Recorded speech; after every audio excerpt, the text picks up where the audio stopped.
Hello बच्चों, good evening. कैसे आप सभी लोग? आई होप सभी लोग अच्छे होंगे, मस्त होंगे, है ना। तो पिछले क्लास में मैं क्या पढ़ा रही थी? प्रॉपर्टीज ऑफ चार्ज, आवेश के गुण, है ना। तो आवेश का जो प्रॉपर्टीज है, चार्ज की जो प्रॉपर्टीज है, टोटल प्रॉपर्टीज हम 15 पढ़ाएंगे। चार्ज से रिलेटेड आपको एक भी क्वेश्चन ऐसा नहीं होगा जो आपको इस प्रॉपर्टीज से अलग होगा, है ना। जो भी चार्ज से अगर एक भी क्वेश्चन बनता है आपको, तो वो सारा चार्ज की जो प्रॉपर्टीज में हम पढ़ेंगे उसी से रहेगा, उससे अलग एक भी नहीं आएगा। तो चार्ज की प्रॉपर्टीज में 8 प्रॉपर्टीज हम बता दिए थे, आज 9 प्रॉपर्टीज आज बताएंगे। इसमें क्या है? इलेक्ट्रोस्टैटिक्स के आधार पर पदार्थ को 2 भागों में बांटा गया है ना। इलेक्ट्रोस्टैटिक्स के आधार पर पदार्थ को 2 भागों में बांटा गया है, एक कंडक्टर और दूसरा इंसुलेटर। तो कंडक्टर क्या है? चालक। जब किसी वस्तु को हम आवेशित करते हैं तो आवेश का वितरण वस्तु के बाहरी सतह पर होता है ना। तो उसे कंडक्टर कहते हैं, चालक कहते हैं। जब किसी वस्तु को हम आवेशित करते हैं तो आवेश का वितरण वस्तु के आयतन में यानी कि आंतरिक भाग में होता है, तो उसे क्या कहते हैं? इंसुलेटर कहते हैं। जैसे कि यहाँ पे समझिए, ये कोई वस्तु है, इसको हम आवेशित करते हैं तो आवेश का वितरण इसके बाहरी सतह पर होता है ना।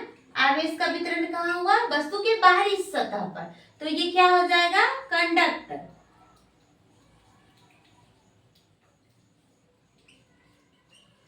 कंडक्टर, है ना। अब क्या पढ़ेंगे? इंसुलेटर में क्या होता है? जब कोई वस्तु को हम आवेशित करते हैं तो ये जो आवेश का वितरण होता है उसके आयतन में यानी कि उसके आंतरिक भाग में होता है। आवेश का वितरण कहाँ होता है? उसके आयतन में, आंतरिक भाग में होता है ना। आंतरिक भाग में होता है, तो वो क्या कहलाता है? इंसुलेटर, है ना। वो क्या कहलाता है? इंसुलेटर। इंसुलेटर।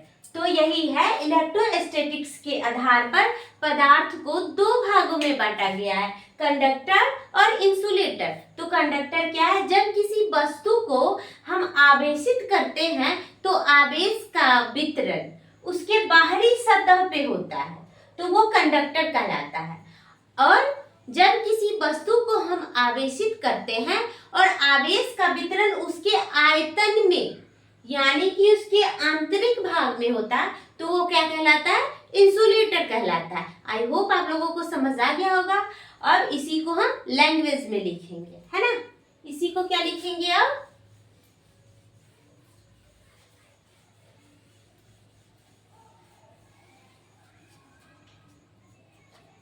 क्या लिखेंगे?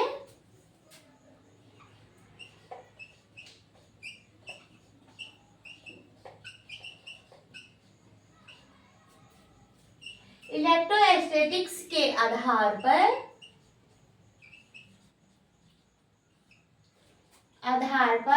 पदार्थों को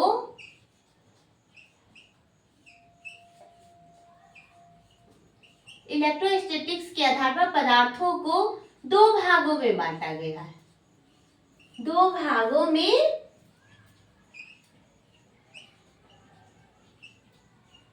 बांटा गया है।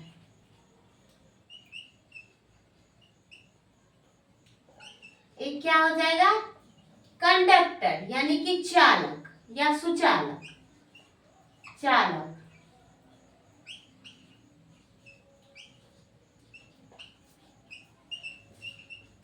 कंडक्टर, है ना।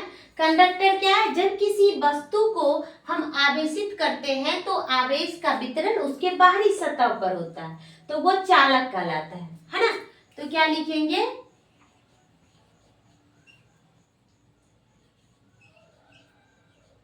जब किसी वस्तु को आवेशित करते हैं, जब किसी वस्तु को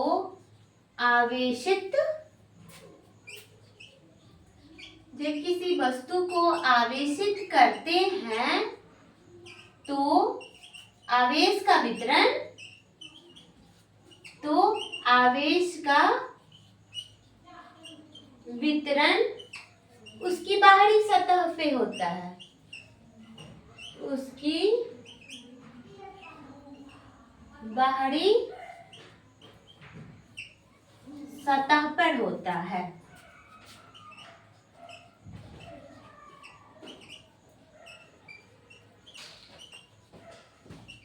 चालक या सुचालक कहलाता है ना, चालक या सुचालक कहलाता है।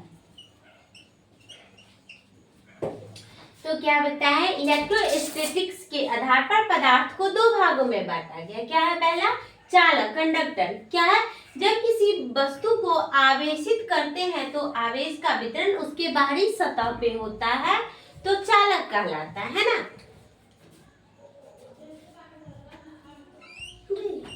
ये कोई वस्तु है, इसमें क्या है? आवेश का वितरण इसके बाहरी सतह पे है ना, आवेश का वितरण इसके बाहरी सतह पे है, तो ये क्या कहलाता है? चालक कहलाता है ना, यही है। अब बी नंबर में क्या लिखेंगे? अचालक या कुचालक, इंसुलेटर।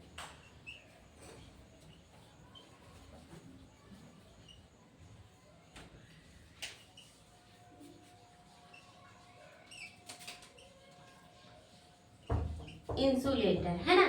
तो इसमें क्या लिखें? जब किसी वस्तु को आवेशित करते हैं तो आवेश का वितरण उसके आंतरिक भाग में होता है। जब किसी वस्तु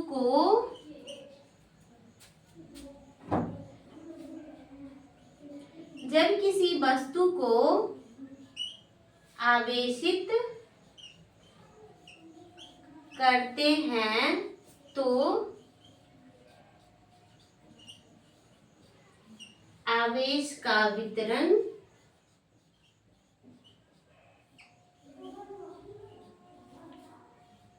उसके आंतरिक भाग में होता है। उसके आंतरिक भाग में होता है, क्या कहलाता है? अचालक या कुचालक।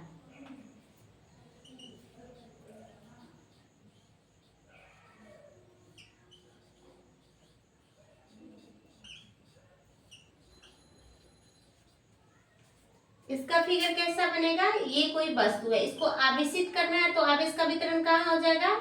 इसके आंतरिक भाग में, है ना। आवेश का वितरण कहाँ हो जाएगा? इसके आंतरिक भाग में। तो यही पॉइंट्स है 9 नंबर की। इलेक्ट्रोस्टैटिक्स के आधार पर पदार्थों को दो भागों में बांटा गया, कंडक्टर और इंसुलेटर। कंडक्टर क्या है? जब कोई वस्तु को आवेशित करते हैं तो आवेश का वितरण उसके बाहरी सतह पे होता है, तो वो क्या कहलाता है? कंडक्टर कहलाता है। अब इंसुलेटर क्या है? जब कोई वस्तु को हम आवेशित करते हैं तो आवेश का वितरण उसके आंतरिक भाग में, यानी कि उसके आयतन में होता है, तो वो क्या कहलाता है? इंसुलेटर कहलाता है ना। आई होप यहाँ तक आप लोगों को समझ आ गया होगा, और स्क्रीनशॉट लीजिए, फिर मैं आगे बताती हूँ।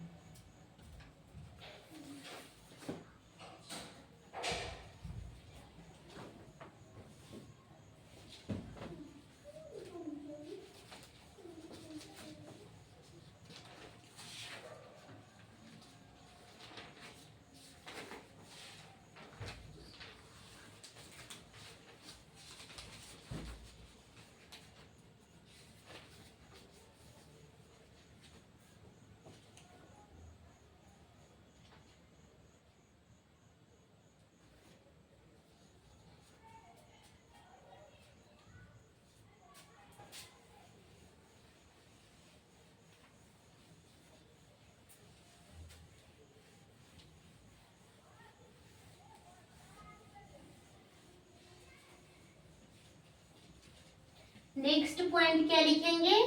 आवेश क्वांटीकृत होता है। आवेश क्या होता है? क्वांटीकृत होता है। नेक्स्ट पॉइंट क्या लिखेंगे? आवेश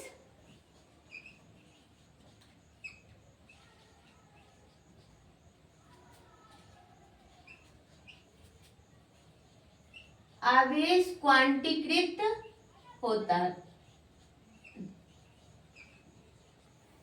है ना। अब क्वांटीकृत क्या है ना, आवेश क्वांटीकृत होता है किसी वस्तु का जो आवेश है उसके इलेक्ट्रॉन के पूर्ण गुणज के रूप में, इलेक्ट्रॉन के पूर्ण गुणज के बराबर होता है ना। तो आवेश क्वांटीकृत होता है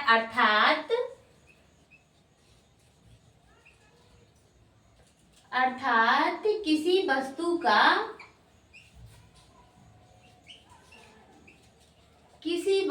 का आवेश, अर्थात किसी वस्तु का आवेश उसके इलेक्ट्रॉन के पूर्ण गुणज के बराबर होता है।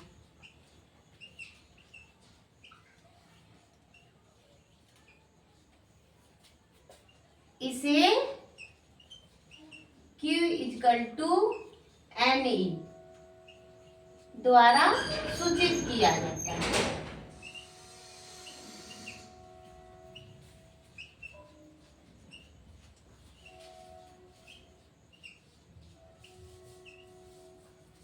क्या है, आवेश क्वांटीकृत होता है अर्थात किसी वस्तु का आवेश उसके इलेक्ट्रॉन के पूर्ण गुणज के रूप में, पूर्ण गुणज के बराबर होता है ना। तो और इसे क्या चीज से सूचित किया जाता है, Q बराबर प्लस माइनस Ne है ना। Q क्या है, चार्ज, Q क्या है, चार्ज है ना। और E क्या है,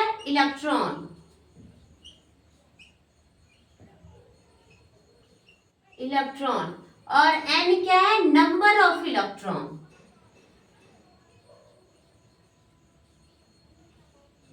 नंबर्स ऑफ इलेक्ट्रॉन है ना। तो किसी वस्तु का जो आवेश हो जाएगा उसके इलेक्ट्रॉन के पूर्ण गुणज के बराबर हो जाएगा है ना। तो किसी वस्तु का जो आवेश है उसके इलेक्ट्रॉन के पूर्ण गुणज यानी कि कितना इलेक्ट्रॉन है उसको गुणन के बराबर होगा है ना। तो Q क्या है, Q for charge, E for electron और N फॉर क्या है, नंबर्स ऑफ इलेक्ट्रॉन की संख्या है ना। तो आवेश का क्वांटीकरण, ये जो क्वेश्चन है बहुत ही इंपॉर्टेंट क्वेश्चन है ना। ये आपको बार बार रहता है एग्जाम में, बहुत ही इंपॉर्टेंट क्वेश्चन है ये। आवेश का क्वांटीकृत है ना, क्वांटाइजेशन ऑफ चार्ज। तो ये क्वेश्चन 2 नंबर में भी आता है, ऑब्जेक्टिव में भी आता है ये है ना। तो ये बहुत ही इंपॉर्टेंट है, इसको आप लोग ध्यान में रखिएगा। आवेश क्वांटीकृत होता है अर्थात किसी वस्तु का आवेश उसके इलेक्ट्रॉन के पूर्ण गुणज के बराबर होता है। इसे Q = प्लस माइनस Ne द्वारा सूचित करते हैं ना। Q क्या है, चार्ज है, E क्या है, इलेक्ट्रॉन है, N क्या है, नंबर्स ऑफ इलेक्ट्रॉन। अब नेक्स्ट पॉइंट क्या लिखेंगे, आवेश जो है द्रव्यमान के बिना संभव नहीं है। अर्थात आवेश वही होता है जहां द्रव्यमान होता है, लेकिन द्रव्यमान आवेश के बिना भी संभव है ना। द्रव्यमान वहां भी होता है जहां आवेश नहीं होता है, लेकिन आवेश क्या है, द्रव्यमान के बिना संभव नहीं है। तो नेक्स्ट पॉइंट क्या लिखेंगे, आवेश द्रव्यमान के बिना संभव नहीं है अर्थात आवेश वही होता है जहां द्रव्यमान होता है ना। तो नेक्स्ट पॉइंट में क्या लिखेंगे, आवेश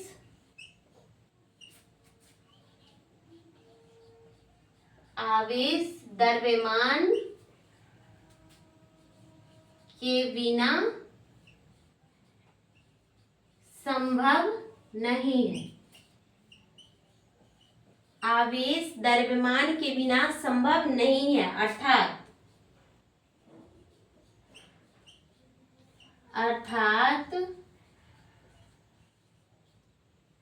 आवेश वही होता है जहां द्रव्यमान होता है, जहां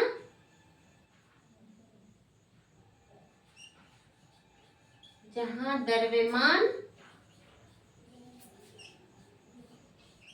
होता है ना।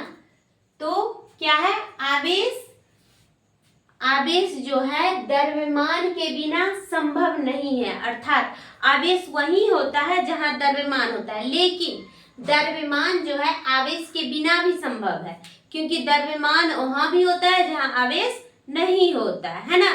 तो आज आज कौन सा पॉइंट बताई, एक इलेक्ट्रोस्टैटिक्स के आधार पर पदार्थ को दो भागों में बांटा गया है, कंडक्टर और इंसुलेटर, चालक और अचालक, है ना। तो जब किसी वस्तु को हम आवेशित करते हैं तो आवेश का वितरण उसके बाहरी सतह पर होता है ना, तो वो क्या कहलाता है, कंडक्टर, चालक कहलाता है। और जब किसी वस्तु को हम आवेशित करते हैं तो आवेश का वितरण उसके आंतरिक भाग में यानी कि आयतन में होता है, तो वो क्या कहलाता है, इंसुलेटर कहलाता है, और चालक कहलाता है, या उसी को क्या बोलते हैं, कुचालक बोलते हैं ना। अब नेक्स्ट पॉइंट क्या बताइए, आवेश का क्वांटाइजेशन ऑफ चार्ज, आवेश का क्वांटीकृत, है ना। तो आवेश क्वांटीकृत होता है, अर्थात किसी वस्तु का आवेश उसके इलेक्ट्रॉन के पूर्ण गुणज के बराबर होता है ना। अर्थात इसे क्या सूचित करते हैं, किस द्वारा, Q is equal to plus minus NE, है ना। इसे Q इजकल टू प्लस, और ये क्वेश्चन जो है बहुत ही इंपॉर्टेंट क्वेश्चन है ना। आवेश का क्वांटाइजेशन ऑफ चार्ज, आवेश का क्वांटीकरण, ये बहुत ही इंपॉर्टेंट क्वेश्चन है ना। तो Q क्या है यहाँ पे, चार्ज, है ना, और E क्या है, इलेक्ट्रॉन, और N क्या है, नंबर्स ऑफ इलेक्ट्रॉन, इलेक्ट्रॉन की संख्या। अब नेक्स्ट पॉइंट क्या बताइए, आवेश जो है द्रव्यमान के बिना संभव नहीं है, लेकिन द्रव्यमान क्या है, आवेश के बिना भी संभव है। द्रव्यमान वहां भी होता है जहां आवेश नहीं होता है, लेकिन आवेश वही होता है जहां द्रव्यमान होता है ना। तो आज के लिए इतना ही, फिर मिलती हूँ आपसे नेक्स्ट वीडियो नेक्स्ट क्लास में, है ना। तब तक के लिए बाय बाय, टेक केयर। और आप लोग एक बार रिवीजन जरूर करें, और जो भी बच्चे हमारे चैनल पे न्यू है वो प्लीज सब्सक्राइब कर ले। और मेरा पढ़ाई कैसा लग रहा है, अगर आपको समझ में आ रही है तो लाइक और कमेंट करना नहीं भूलिएगा। तब तक के लिए बाय बाय, टेक केयर।